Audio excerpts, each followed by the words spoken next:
1857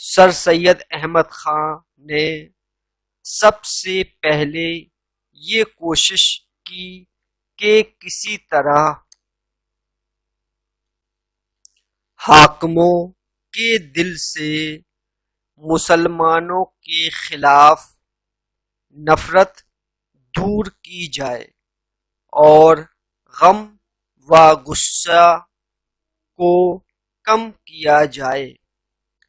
اس مقصد کی حصولیابی کے لیے آپ نے متعدد کتابیں لکھیں اور انجمنیں بنائیں۔ مسلمانوں کو خواب غفلت سے جگانے کے لیے رسالے نکالے، کتابیں لکھیں، مضامین لکھے، ان کی ترقی کے لیے متعدد ادارے قائم کیے۔ قوم کی طرف سے اس کا انعام انہیں گالیوں کی صورت میں ملا۔ انہیں قوم کا بدخواہ، انگریزوں کا ہمدرد اور اسلام کا دشمن کہا گیا، مگر ان کے عزم و ہمت میں کسی طرح کی کمی نہیں آئی۔ یہ دیوانگی آخرکار رنگ لائی، پتھر پسیجا، لوہا پگھلا اور بہہ نکلا۔ سر سید کی یہ کوشش سر سید تحریک کہلائی، اور چونکہ اس کا مرکز علی گڑھ تھا، اس لیے علی گڑھ تحریک کے نام سے بھی یاد کی جاتی ہے۔ یہ تحریک دراصل ایک اصلاحی تحریک تھی جس کا مقصد ہندوستانی سیاست، مذہب، ادب اور معاشرت، اب ان پانچوں پہلوؤں پر تحریک کے اثرات مختصر طور پر جائزہ لیتے ہیں۔ سر سید سے پہلے اردو نثر چند خاص موضوعات تک محدود تھی۔ اس زمانے میں زیادہ تر شعراء کے تذکرے لکھے گئے یا پھر میر امن کی باغ و بہار اور چند مذہبی و تاریخی کتابیں۔ سر سید نے اس بات کو شدت کے ساتھ محسوس کیا کہ اردو کو اگر علمی زبان کی حیثیت سے آگے بڑھانا ہے اور زندہ رکھنا ہے تو اس کا دائرہ وسیع کرنا ہوگا۔ محض معقولات و منقولات سے کوئی زبان زندہ نہیں رہ سکتی ہے۔ انہوں نے طبی علوم کی طرف توجہ کی اور ایسی کتابیں خود بھی لکھیں اور اپنے رفقا سے بھی لکھوائیں جو فلسفہ، تاریخ، تنقید، سماجیات اور دیگر جدید علوم کے موضوعات پر تھیں۔ سر سید کی علمی اور ادبی تحریک نے نہ صرف یہ کہ موضوعات میں وسعت پیدا کی بلکہ پرانے رجحانات کو بھی بدل ڈالا اور لوگوں میں ایک نیا علمی مذاق پیدا کیا۔ شاعری میں بھی سر سید کے خیالات کے زیر اثر نئے رجحانات پیدا ہوئے۔ حالی اور آزاد کی نیچرل شاعری جس میں خیالات فطری ہونے، جوش و جذبے کی۔ دوستو اگر ابھی تک آپ نے ہمارا یوٹیوب چینل سبسکرائب نہیں کیا ہے تو لال بٹن پر کلک کر کے اس کو بھی سبسکرائب کر لیں اور بیل آئیکن پر بھی کلک کر دیں تاکہ آنے والے ویڈیوز کی نوٹیفیکیشن آپ تک پہنچتی رہے۔ آئیے شروع۔ اصلیت ہونے پر زور دیا گیا۔ علی گڑھ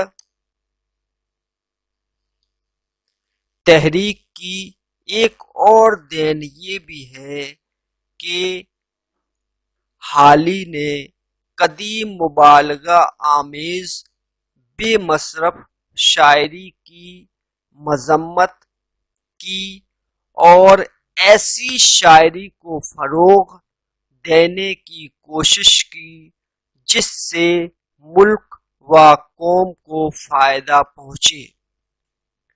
سر سید کے رفیقوں میں نواب محسن ملک، مولانا حالی، مولانا شبلی، مولوی نذیر احمد، مولوی چراغ علی اور مولوی ذکاء اللہ جیسے نامور اور ذی علم لوگ تھے جنہوں نے علم و ادب کے الگ الگ میدانوں میں اپنے اپنے جوہر دکھائے اور سر سید کی تحریک کو چہار سمت پھیلا دیا۔ شبلی نے اسلامی تاریخ اور اسلامی علوم پر جو کتابیں اور مضامین تصنیف کیے وہ اردو میں بالکل نئے تھے اور وقت کے تقاضوں کے مطابق بھی۔ مولوی نذیر احمد کے ناول معاشرے کی اصلاح کے نقطہ نظر سے بہت مفید ثابت ہوئے۔ مولانا حالی ہمہ جہت شخص تھے۔ تنقید اور سوانح کے میدان میں انہوں نے جو کام کیے وہ ہمارے اردو ادب کا بیش بہا سرمایہ ہے۔ حالی پہلے شخص تھے جنہوں نے اردو میں مغربی طرز کی سوانح نگاری کے کامیاب نمونے پیش کیے۔ حالی سے پہلے اردو میں سوانح کی روایت موجود نہ تھی۔ تنقید سے بھی اردو دنیا پہلی مرتبہ حالی کے مقدمہ شعر و شاعری کے ذریعے ہی روشناس ہوئی۔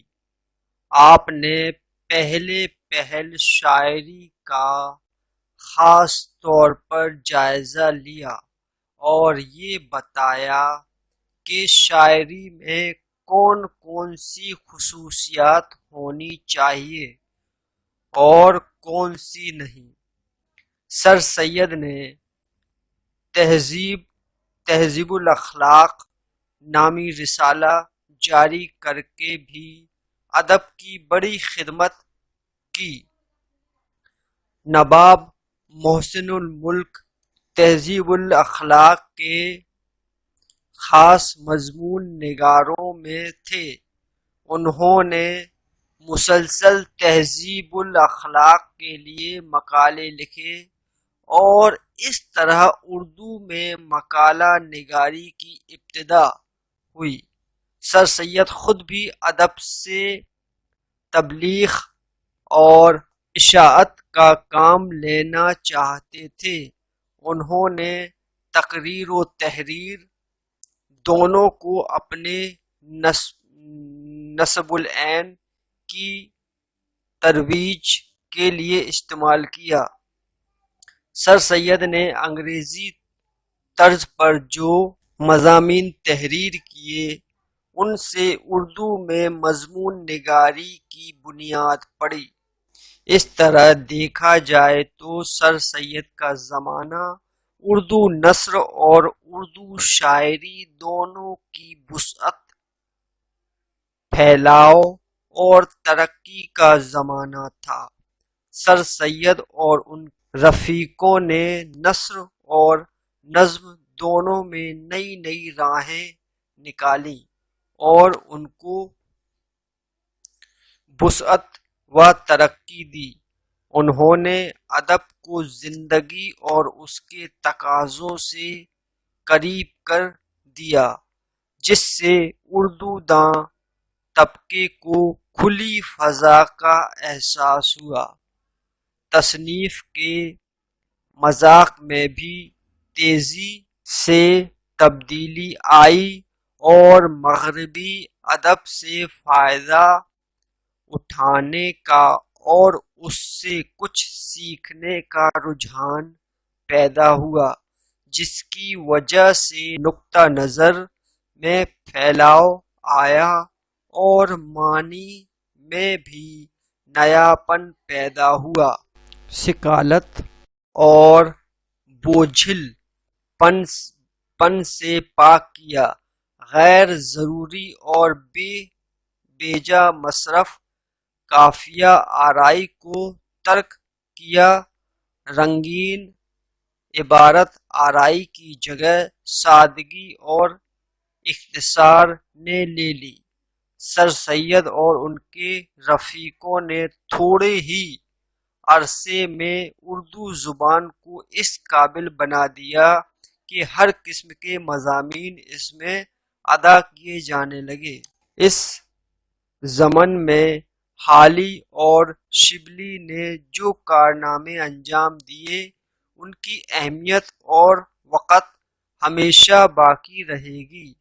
سر سید تحریک کا اہم قدم علی گڑھ میں کالج کا قیام تھا۔ اس کالج کا نام محمدن اینگلو اورینٹل کالج رکھا گیا۔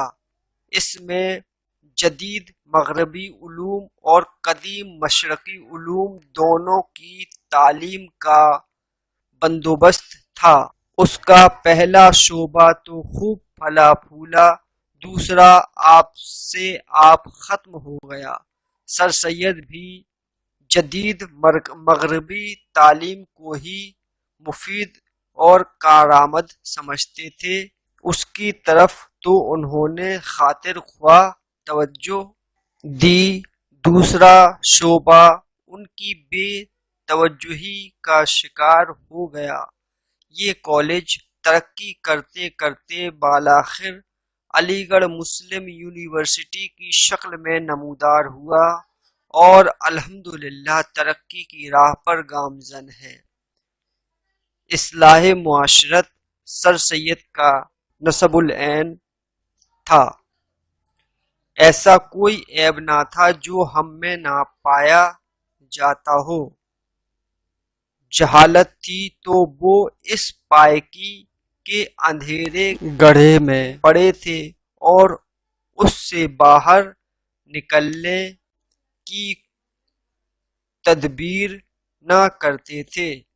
کاہل تھے تو اس درجہ کے ہاتھ پاؤں ہلانا گناہ سمجھتے تھے۔ کھانے کا انداز گھنونا، بات چیت کا ڈھنگ قابل نفری تھا۔ خوشامد پسندی، ظاہرداری، تعصب، ریاکاری، بری بیہودہ رسموں کا رواج، کون سا عیب تھا جو ہم میں نہ تھا؟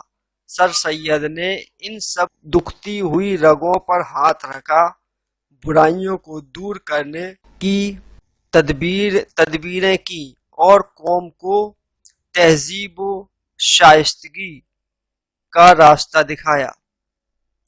سر سید کی وفات کے بعد اگرچہ علی گڑھ تحریک علی گڑھ میں کمزور پڑ گئی، مگر وہ ہندوستان کے دوسرے حصوں میں پہلے ہی مؤثر طریقے سے پھیل چکی تھی۔ شبلی نے اعظم گڑھ میں دارالمصنفین کی جو تحریک چلائی وہ بھی علی گڑھ کی ہی دین تھی۔ اگر شبلی سر سید کا زمانہ دیکھے نہ ہوتے تو دارالمصنفین کی تحریک بھی کامیاب نہ ہوئی ہوتی۔ سر سید کے بعد بھی علی گڑھ سے نامور ادیب اور شاعر نکلتے رہے اور شمع سے شمع جلتی رہی۔ سر سید کے بعد کے دور میں مولانا حبیب الرحمان خان شیروانی، مولوی عبدالحق، مولانا ظفر علی خان، سید سجاد حیدر یلدروم، مولوی عنایت اللہ اور مولانا حسرت موہانی ایسے لوگ تھے جنہوں نے علی گڑھ تحریک کو زندہ رکھا اور اسے آگے بڑھایا۔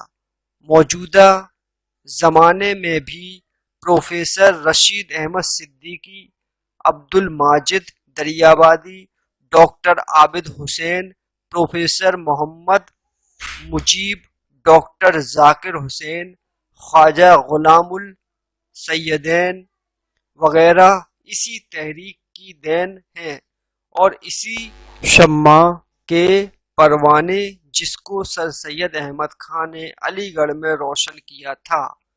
مختصر طور پر ہم کہہ سکتے ہیں کہ علی گڑھ تحریک نے مسلمانوں کی زندگی کے ہر گوشے کو منور کر دیا۔ علی گڑھ تحریک پر روشنی ڈالتے ہوئے پروفیسر نور الحسن نقوی نے کہا ہے، ہماری زندگی کا کوئی شعبہ ایسا نہیں جو سر سید اور علی گڑھ تحریک کے احسان سے گراں بار نہ ہو۔ اس تحریک نے بے عملوں کو جہد و عمل کا درس دیا، ماضی کے پرستاروں کو حال کی اہمیت سے آشنا کیا، تنگ نظروں کو وسعت نظر عطا کی۔ اس عظیم الشان تحریک سے صوتوں کو جگایا اور مردوں میں جان ڈالی۔ مختصر یہ کہ سر سید اور علی گڑھ تحریک نے ہندوستانی مسلمانوں کو زندہ قوموں کی طرح زندگی گزارنے اور سر بلند کر جینے کا سلیقہ سکھایا۔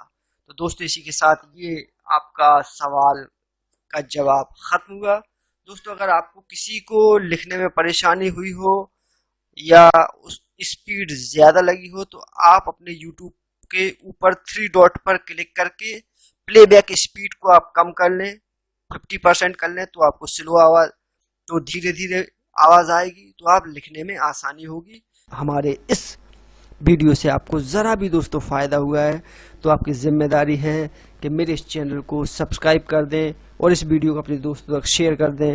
دوستو اس سے کیا ہوگا کہ میرے چینل کو ایک نئی زندگی ملے گی اور چینل زیادہ سے جتنا زیادہ آپ لائک کریں گے، جتنا زیادہ آپ سبسکرائب کریں گے، اتنے زیادہ لوگوں تک میرا یہ چینل پہنچے گا اور اردو کی خدمت ہوگی۔ تو امید ہے کہ آپ سبسکرائب کر چکے ہوں گے اور نہیں کیا ہوگا تو کر رہے ہوں گے۔ بہت بہت شکریہ، ملتے ہیں نیکسٹ ویڈیو میں۔